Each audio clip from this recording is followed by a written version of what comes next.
அழகே அழகு சீரியலில் மதி மற்றும் சுரேஷின் வாழ்க்கை மெதுவாக புதிய திருப்பத்தை நோக்கி நகர்ந்து கொண்டிருக்கிறது.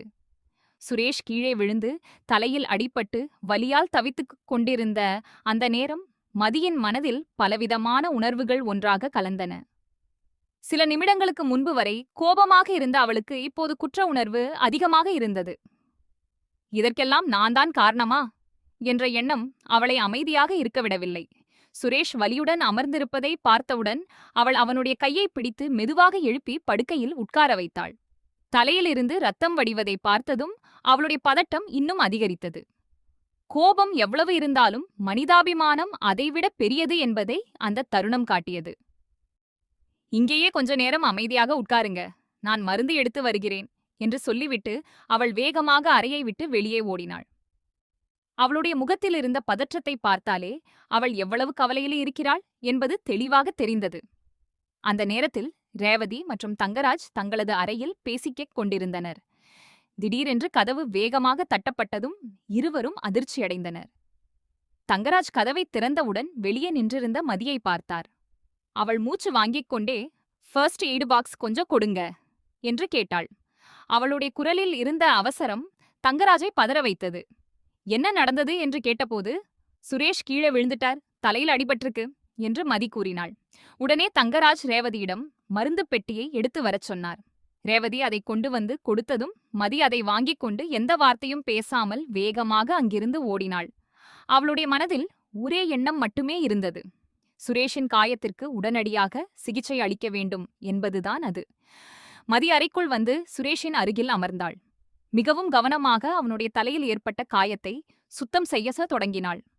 ரத்தம் வடிந்த இடத்தை துடைத்து மருந்து தடவி கட்டுப்போட்டாள். சுரேஷ் அமைதியாக அவளை பார்த்து கொண்டிருந்தான். அவள் இதுவரை காட்டாத அக்கறையை அந்த நிமிடத்தில் அவன் உணர்ந்தான். மறுபுறம் தங்கராஜ் சுரேஷிடம் நடந்த விஷயத்தை கேட்டுக்கொண்டிருந்தார். சுரேஷ் கோபத்துடன், நான் நல்லபடியாக பேசினேன், ஆனா அவ கோபத்துல என்ன தள்ளிவிட்டுட்டா என்று கூறினான். அதைக் கேட்ட தங்கராஜ் சிரித்தபடி, நீ ஏதாவது செய்திருப்பாய், இல்லாமல் மதி அப்படி செய்ய மாட்டாள் என்றார். அந்த வார்த்தைகள் சுரேஷை யோசிக்க வைத்தாலும் அவன் வெளிப்படையாக எதுவும் சொல்லவில்லை. அவன் மனதில் இருந்த குழப்பம் மட்டும் அதிகரித்துக் கொண்டே போனது. அதே சமயம் ரேவதி தங்கராஜிடம் தன்னுடைய ஏமாற்றத்தை வெளிப்படுத்தினாள். நான் ஏற்கனவே சொன்னேனே, அவங்க 2 பேரையும் கொஞ்ச நாள் தனியா விடுங்கன்னு, ஆனா நீங்க கேட்கல என்று கூறினாள். அவளுடைய வார்த்தைகளில் ஏமாற்றமும் கவலையும் கலந்திருந்தது. மதி மற்றும் சுரேஷின் வாழ்க்கை நல்லபடியாக அமைய வேண்டும் என்பதற்காகவே அவள் இத்தனை நாட்களாக முயற்சி செய்து கொண்டிருந்தாள். ஆனால் தங்கராஜின் தலையீடு பல விஷயங்களை சிக்கலாக்கி விட்டதாக அவள் நினைத்தாள். அவள் வெளியில் வந்தபோது மதி இன்னும் கவலையுடன் நின்று கொண்டிருப்பதை பார்த்தாள். உடனே அவளிடம் என்ன நடந்தது என்று கேட்டாள். அதற்கு மதி, என் மேல கை வச்சது எனக்கு கோபம் வந்துச்சு, அதனால தள்ளிட்டேன், ஆனா இப்படி காயமாகும்னு நினைக்கல என்று மன வருத்தத்துடன் கூறினாள். ரேவதி மதியை சமாதானப்படுத்த முயன்றாள். இதுக்கெல்லாம் நீ மட்டும் காரணம் இல்ல, சூழ்நிலையும் காரணம் என்று கூறினாள். அதன் பிறகு அவள் தன்னுடைய வாழ்க்கையைப் பற்றியும் பேசத் தொடங்கினாள். தங்கராஜ் எவ்வாறு தன்னுடைய முடிவுகளை கட்டுப்படுத்துகிறார், எவ்வாறு தன்னுடைய விருப்பங்களை மதிக்காமல் நடக்கிறார் என்பதையும் மெல்ல மெல்ல வெளிப்படுத்தினாள். இதுவரை ரேவதி இவ்வளவு மனக்கசப்புடன் இருப்பதை மதி உணரவில்லை. அந்த நேரத்தில்தான் தங்கராஜ் குறித்து அவளுடைய சந்தேகங்கள் உண்மையாக இருக்கலாம் என்று தோன்றியது. சுரேஷ் ஏன் எப்போதும் தங்கராஜின் பேச்சையே கேட்கிறார் என்பதையும் அவள் யோசிக்க ஆரம்பித்தாள். உங்க தம்பி எல்லா விஷயத்துக்கும் தங்கராஜ் சொல்றதையே கேட்பாரா என்ற மதியின் கேள்வி ரேவதியை சற்றே அமைதியாக்கியது. நானும் பல தடவை சொல்லியிருக்கேன், ஆனா அவன் கேட்க மாட்டான் என்று அவள் பதிலளித்தாள். அந்த பதில் மதியின் மனதில் ஒரு முடிவை உருவாக்கியது. சுரேஷுக்கு உண்மையை தெரியப்படுத்த வேண்டும் என்று அவள் தீர்மானித்தாள். ஏனெனில் அவன் உண்மையை அறியாமல் தவறான நம்பிக்கையில் வாழ்ந்து கொண்டிருந்தான். அவனுடைய வாழ்க்கையையும் முடிவுகளையும் வேறு ஒருவர் கட்டுப்படுத்துவது சரியல்ல என்று மதி உறுதியாக நினைத்தாள். அதன் பிறகு ரேவதி ஒரு முக்கியமான யோசனையை கூறினாள். நீயே சுரேஷ் கிட்ட பேசு, உன் பேச்சு அவன் கேட்க வாய்ப்பு இருக்கு என்றாள். முதலில் மதி தயங்கினாள். ஏனெனில் சுரேஷ் தன்னுடைய பேச்சை கேட்பார் என்ற நம்பிக்கை அவளுக்கு இல்லை. ஆனால் ரேவதியின் வேண்டுகோளை பார்த்த பிறகு அவள் முயற்சி செய்ய முடிவு செய்தாள். அந்த நேரத்தில் ரேவதியும் ஒரு திட்டம் போட்டாள். தங்கராஜை தன்னுடைய அறைக்கு அழைத்து சென்று பேச வைத்து மதி மற்றும் சுரேஷுக்கு தனியாக பேசும் வாய்ப்பை ஏற்படுத்த வேண்டும் என்று நினைத்தாள். திட்டமிட்டபடியே ரேவதி தங்கராஜை அழைத்துச் சென்றாள். சுரேஷை ஓய்வு எடுக்கச் சொல்லிவிட்டு அனைவரும் அங்கிருந்து நகர்ந்தனர். மதி மட்டும் அறைக்குள் இருந்தாள்.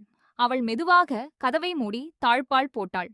அதை பார்த்த சுரேஷ் ஆச்சரியமடைந்தான். இப்ப எதுக்காக கதவ பூட்டுற என்று கேட்டான். மதி அமைதியாக அவன் அருகில் வந்து அமர்ந்தாள். சில நொடிகள் எதுவும் பேசவில்லை. பின்னர் மெதுவாக, என்னை மன்னிச்சிருங்க என்று கூறினாள். அந்த வார்த்தையை கேட்ட சுரேஷ் இன்னும் அதிகமாக குழம்பினான். ஏனெனில் அவள் இவ்வளவு அமைதியாக பேசியது அவனுக்கு புதிதாக இருந்தது.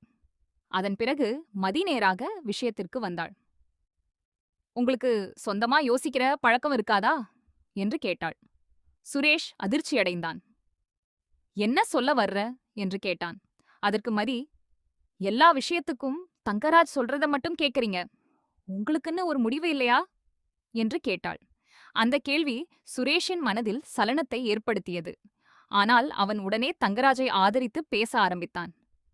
எங்க மாமா நல்லவர், அவரைப் பற்றி தப்பா பேசாத என்று கோபமாக கூறினான். மதி அதற்கு பின்னடையவில்லை.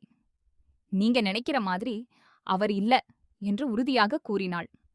பின்னர் ரேவதி அனுபவித்த துன்பங்களைப் பற்றி அவள் விளக்கத் தொடங்கினாள்.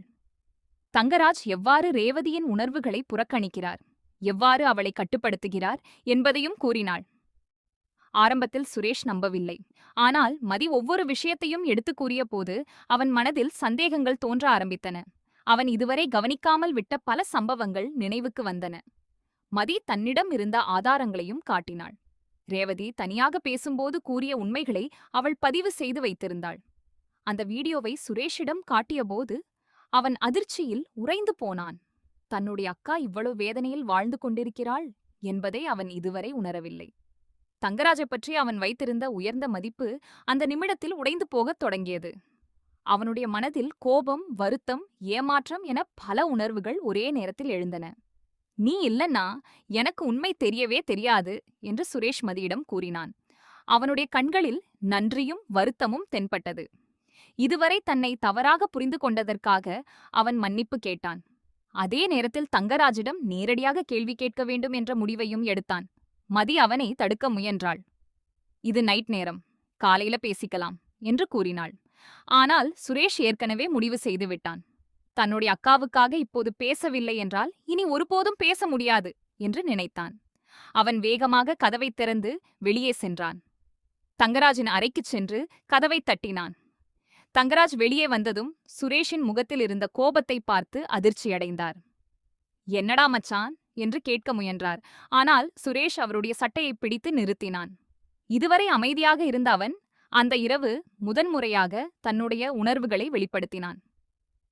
எங்க அக்காவை ஏன் இப்படி நடத்தினீங்க என்று நேரடியாக கேள்வி கேட்டான். அந்த கேள்வி தங்கராஜை பதற வைத்தது. சுரேஷ் தொடர்ந்து பேசினான். எங்க அக்கா எவ்வளவு கஷ்டப்பட்டிருக்காங்க தெரியுமா? நீங்க செய்த விஷயங்கள் எல்லாம் எனக்கு தெரிஞ்சு போச்சு என்று கூறினான். தங்கராஜ் தன்னை காப்பாற்றிக் கொள்ள முயன்றாலும் சுரேஷ் இனி எந்த காரணத்தையும் ஏற்க தயாராக இல்லை. அவன் மனதில் ஒரே விஷயம் மட்டுமே இருந்தது. தன்னுடைய அக்காவுக்கு நீதி கிடைக்க வேண்டும் என்பதுதான் அது. பல வருடங்களாக கண்மூடித்தனமாக நம்பிய ஒருவரை எதிர்த்து நிற்பது அவனுக்கு எளிதல்ல. ஆனால் உண்மை தெரிந்த பிறகு அமைதியாக இருப்பதும் அவனால் முடியவில்லை.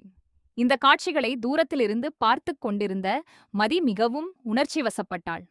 அவள் சொன்ன வார்த்தைகளை சுரேஷ் இவ்வளவு முக்கியமாக எடுத்துக்கொள்வார் என்று அவள் எதிர்பார்க்கவில்லை.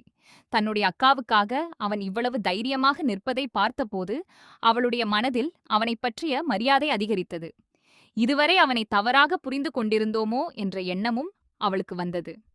ஒரு மனிதன் உண்மையை அறிந்த பிறகு எவ்வளோ மாற முடியும் என்பதை அந்த தருணம் காட்டியது. சுரேஷ் தன்னுடைய முடிவில் உறுதியாக நின்றான். இனிமேல் யாருடைய பேச்சையும் கண்மூடித்தனமாக நம்ப மாட்டேன் என்று கூறினான். தன்னுடைய வாழ்க்கை குறித்த முடிவுகளை இனி தானே எடுப்பேன் என்றும் அறிவித்தான்.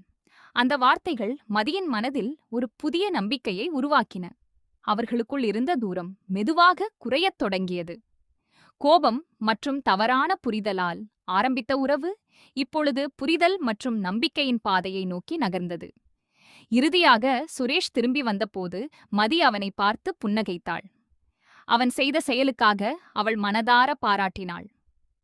இருவரும் ஒருவரை ஒருவர் புதிய கோணத்தில் புரிந்து கொள்ள ஆரம்பித்தனர். எதிர்காலத்தில் இன்னும் பல சவால்கள் வந்தாலும் அவற்றை ஒன்றாக எதிர்கொள்ள முடியும் என்ற நம்பிக்கை இருவரின் மனதிலும் உருவானது. இதுவரை பிரிவும் சண்டையும் மட்டுமே இருந்த அந்த உறவில் இப்போது அன்பின் விதை முளைக்கத்தான் தொடங்கியது. அந்த விதை வலுவாக வளர்ந்து மதி மற்றும் சுரேஷின் வாழ்க்கையை சந்தோஷம் நிறைந்ததாக மாற்றுமா என்பது இனி வரும் நிகழ்வுகளில் தெரியும்.